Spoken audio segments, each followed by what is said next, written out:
আসসালামু আলাইকুম। সবাইকে স্বাগত জানাচ্ছি আমার দেশ আজকের বিশ্বে। সঙ্গে আছি আমি মাহবুবুর রহমান। শুরুতেই সংবাদ শিরোনাম। মার্কিন হামলা বন্ধের পর প্রতিশোধমূলক অভিযান স্থগিত করল ইরান। 15 দিনের সংখ্যাতে 200 মার্কিন সেনা হত্যার দাবি ইরানের। ইরানে হামলায় ভূখণ্ড ব্যবহার করতে দেবে না কুয়েত। ইরান যুদ্ধের পরিণতি নিয়ে ট্রাম্পকে সতর্ক করলেন ভ্যান্স কেইন। পশ্চিম তীরে ইসরায়েলি হামলায় 1185 ফিলিস্তিনি নিহত। দেশের স্বার্থে ট্রাম্পের সমালোচনা করতেও পিছপা হব না বললেন বার্নহাম। ইমামদের বিরুদ্ধে যুদ্ধ ঘোষণা বুরকিনা ফাসোর প্রেসিডেন্ট ইব্রাহিম তাওরের। শুনছিলেন সংবাদ শিরোনাম, এবার বিস্তারিত। আমেরিকা গত 2 রাত ধরে ইরানে হামলা বন্ধ রাখায় মধ্যপ্রাচ্যে মার্কিন মিত্রদের ওপর পাল্টা আক্রমণ স্থগিত করার ঘোষণা দিয়েছে ইরান। দীর্ঘ প্রায় 5 মাস পড়তে যাওয়া এই যুদ্ধ ওয়াশিংটন সাময়িকভাবে স্থগিত করার পর এবং মার্কিন অস্ত্রাগারে গোলাবারুদের ঘাটতি নিয়ে উদ্বেগ দেখা দেওয়ার খবরের পরপরই ইরানের পক্ষ থেকে এই ঘোষণা এলো। ইরানি সেনাবাহিনীর মুখপাত্র মোহাম্মদ আকরামিনিয়া বলেন, কয়েকদিন আগ পর্যন্ত এই হামলা অব্যাহত ছিল, তবে গত 2 রাত ধরে আমেরিকানরা তাদের আক্রমণ বন্ধ রেখেছে। যেহেতু আমাদের কৌশলটি মূলত ছিল বিরোধিতামূলক বা আক্রমণাত্মক পদক্ষেপের জবাবে পাল্টা আঘাত হানা, তাই আমরাও আপাতত আমাদের পাল্টা ধাওয়া ও প্রতিশোধমূলক সামরিক অভিযান স্থগিত করেছি। ইরানের Islamic revolutionary guard corps IRGC দাবি করেছে, যুক্তরাষ্ট্রের সঙ্গে 15 দিনব্যাপী সংঘাতে 200 জনেরও বেশি মার্কিন সেনা নিহত হয়েছেন। ইরানের বার্তা সংস্থা তাসনিমকে দেওয়া এক সাক্ষাৎকারে আইআরজিসির মুখপাত্র হোসেন মোহিবি এমন দাবি করেন। তার দাবি, ইরানের প্রতিশোধমূলক হামলায় মার্কিন বাহিনীর ক্ষয়ক্ষতি ও হতাহতের সংখ্যা ওয়াশিংটন যা প্রকাশ করেছে প্রকৃত সংখ্যা তার চেয়ে অনেক বেশি। আইআরজিসির দাবি, অপারেশন ভিক্টরি 2 এ 8টি মার্কিন সামরিক ঘাঁটিতে হামলা চালানো হয়। এর মধ্যে একটি ঘাঁটির 20টি স্থাপনা ও বিমান হ্যাঙ্গারে ক্ষেপণাস্ত্র আঘাত হানে। এসব হামলায় ধ্বংস হয়েছে 11টি মার্কিন যুদ্ধবিমান ও হেলিকপ্টার, 17টি গোলাবারুদ ও অপারেশনাল ড্রোন, একটি F-15 যুদ্ধবিমান, একটি P-8 সামুদ্রিক টহল বিমান, একটি C-17 পরিবহন বিমান এবং 8টি আকাশে জ্বালানি সরবরাহকারী বিমান। ইরানে চালানো যুক্তরাষ্ট্রের আগ্রাসনে কুয়েতের অংশগ্রহণের দাবি অস্বীকার করেছে দেশটি। যুক্তরাষ্ট্রে নিযুক্ত কুয়েতের রাষ্ট্রদূত শেখা আল জাইন আল সাবাহ বলেছেন, এ ধরনের দাবি সম্পূর্ণ ভিত্তিহীন।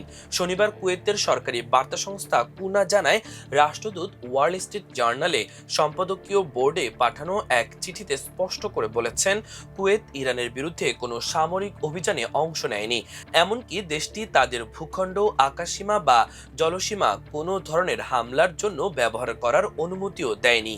এর আগে শুক্রবার ওয়াল স্ট্রিট জার্নালের এক প্রতিবেদনে দাবি করা হয়, ইরান উপসাগরীয় অঞ্চলে যুক্তরাষ্ট্রের সামরিক স্থাপনাগুলোতে ক্ষেপণাস্ত্র ও ড্রোন হামলা চালানোর পর কুয়েত ও বাহরাইন ইরানের ভেতরের লক্ষ্যবস্তুতে যুদ্ধবিমান পাঠায়। প্রতিবেদনে বিষয়টির সঙ্গে পরিচিত কয়েকজন সূত্রের বরাত দেওয়া হয়, তবে কুয়েত সরকার ওই দাবি দৃঢ়ভাবে প্রত্যাখ্যান করেছে। দেশটির বক্তব্য, ইরানের বিরুদ্ধে কোনো সামরিক অভিযান তাদের কোনো ধরনের সম্পৃক্ততা নেই এবং নিজেদের ভূখণ্ড এমন অভিযানের জন্য ব্যবহার করতে দেওয়া হয়নি।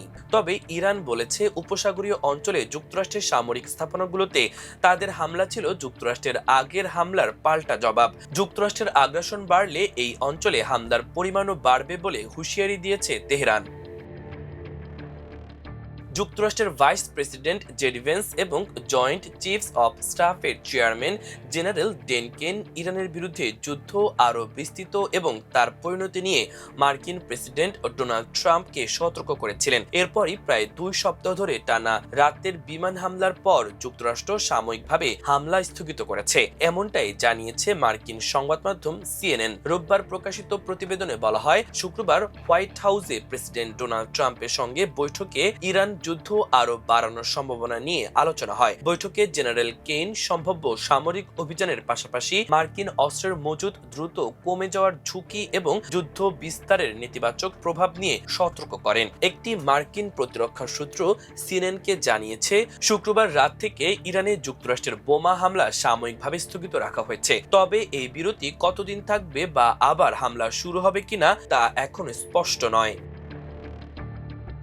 দখলকৃত পশ্চিম তীরে ফিলিস্তিনিদের ওপর ইসরায়েলি বাহিনী ও বসতি স্থাপনাকারীদের সহিংসতা আশঙ্কাজনকভাবে বেড়ে চলেছে। 2023 সালের 7 অক্টোবর থেকে শুরু হওয়া এই হামলায় এ পর্যন্ত অন্তত 1185 জন ফিলিস্তিনি নিহত হয়েছেন। তাদের মধ্যে অন্তত 250 জন শিশু রয়েছে। আন্তর্জাতিক পর্যবেক্ষকদের তথ্য অনুযায়ী অব্যাহত এই হামলায় এ পর্যন্ত অন্তত 12,652 জন ফিলিস্তিনি আহত হয়েছেন। এছাড়া বিভিন্ন সময় অভিযান চালিয়ে 24,000-এর বেশি ফিলিস্তিনিকে আটক করেছে ইসরায়েলি বাহিনী। পরিসংখ্যান অনুযায়ী 2026 সালের 1 জুলাই পর্যন্ত ইসরায়েলের বিভিন্ন কারাগারে 9,299 জন ফিলিস্তিনি বন্দী অবস্থায় রয়েছেন। এদিকে অধিকৃত পশ্চিম তীর জুড়ে অভিযানে 80 জন ফিলিস্তিনিকে গ্রেপ্তার করেছে ইসরায়েলি বাহিনী। ফিলিস্তিনি বার্তা সংস্থা ওয়াফা জানায়, নাবলুস, রামাল্লাহ, জেনিন, হেবরন, বেথলেহেম ও তুলকারেম সহ বিভিন্ন এলাকা থেকে তাদের আটক করা হয়েছে। এছাড়া কুসরা শহরে আর রামহা মসজিদে আগুন দিয়েছে ইসরায়েলি বসতি স্থাপনাকারীরা।